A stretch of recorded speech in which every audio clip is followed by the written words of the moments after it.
You know, I felt good. It was just a tough competitive fight. You know, just like any other fight at this level. You know, I fought a top level guy. We went there, we mixed it up. You know, he moved, he came at me at the end. And, you know, I found a way to win, like I always do. No excuses. Is this the toughest fight? I've been in some tough fights where I faced adversity before. You know, he came on strong at the end. But, you know, every fight's a learning experience for me. So I would have to say, you know, it's just another tough fight in my career. I feel like if he would have came at me early, you know, I would landed more punches and, you know, being able to break him down. But, you know, he was moving. He had his game plan to move and then try to come on late. He had a good game plan, but, you know, I just had to stay focused and weather the storm. That's the thing. Danny's a champion at 140 pounds. That's why he's a champion, 140. That 47 is something that Danny been talking about, but he's the champion at 140. So to me, it's at 140. We're not going to argue about it. I'm just saying, if he wants to move up, but right now, at this moment, he's a 140-pound champion of the world. At this moment, right now, right here. You were settling down in front of him and getting your shots off. Do you feel you could have started that a couple rounds earlier? No, because that was the game plan. You know, maybe if I would have sat down earlier, you know, he had a little bit more steam in his punches, maybe I get caught, maybe I get hurt. You know, so I just want to stick to my game plan. I felt like, you know, I saw shots early, but the game plan was to let him tire out a little bit and then go for the kill. So I won't say that I should have started early. I think I did it at the right time. But, you know, that's just the way life goes sometimes. 3 more questions? I felt like I should have went to the body more. Normally that's my forte, but it was a bit awkward at first, and I just had to tell myself to just throw it anyway. He kind of come down with his head, and I felt like we would have a head clash if I, you know, sat down on my body shots the way I normally do. So I kind of stayed away from it early, but eventually I was just like, man, I just got to throw it, regardless of what. And so I just started going to the body. But I should have started a little earlier with the body shots.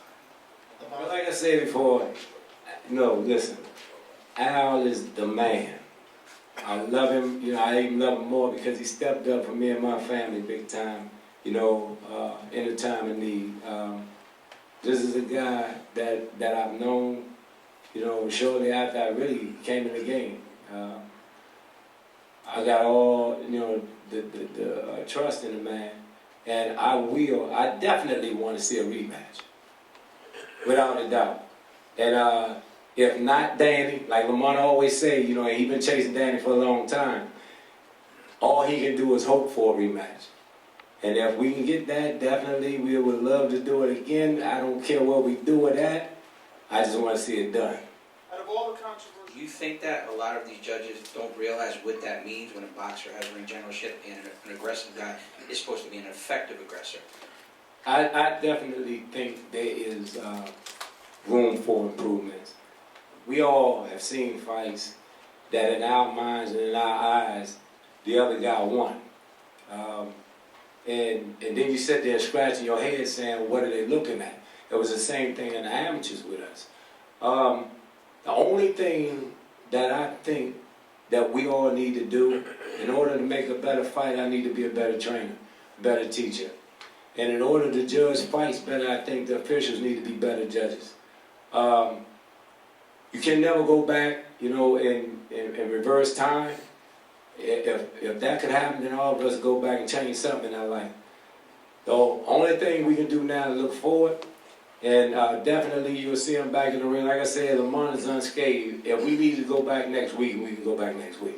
I think all around, when you fought a guy like Hassan Adam, and I thought that in that fight, I learned that it's not really like that. It's, you know, these guys can get back off the canvas and fight even harder. So you got to give a guy that much respect that he's able to do that. you want another shot at it, right? Well, listen, like I said, man, this is what I do for my job. I train for anybody. I train to fight anybody. You know what I mean? Like, do I want to fight a rematch? Yeah. Let me tell me how much money's involved, and let's do it. Are you going to be 160 next time? I mean, who knows, man? Like I said, this was a challenge towards my career. I never had nothing like this happen, and it's something I'm going to have to learn to deal with. I seen the fight as a fighter perspective, right, and reading a lot of feedback and a positive feedback, regardless of what it is. You know, even with the draw, I'm not gonna be the type of fighter to come up here and tell y'all why I won, and that's not the kind of person I am. Actually, going into the gym and preparing for this fight because, you know what I mean, your mind is the only thing that tells you what you're not able to do. But you gotta, I try to back it up with facts and tell myself why myself is lying to me. And like I said, I was in there sparring with Hugo Centeno, Lennox Allen, you know, Craig McEwen came and gave me some work. We had some other sparring partners. I was sparring 4 different guys, sometimes in the same day. So with that being said, it wasn't like I was getting knocked out and thrown around. And, you know, it was tough sparring marches, and I definitely felt it. But it could be a lot of things. I'm getting 31 years old.